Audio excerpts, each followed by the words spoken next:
அமர்ந்து பேசும் மரங்களின் நிழலும் உன்னை கேட்கும் எப்படி சொல்வேன் உதிர்ந்து போன மலரின் மௌனமா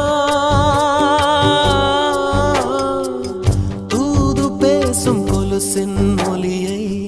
அறைகள் கேட்கும் எப்படி சொல்வேன் உடைந்து போன வளையல் பேசுமா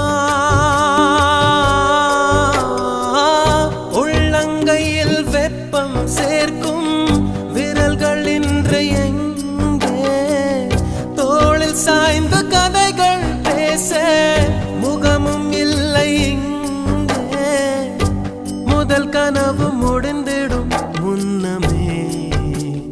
தூக்கம் கலைந்ததே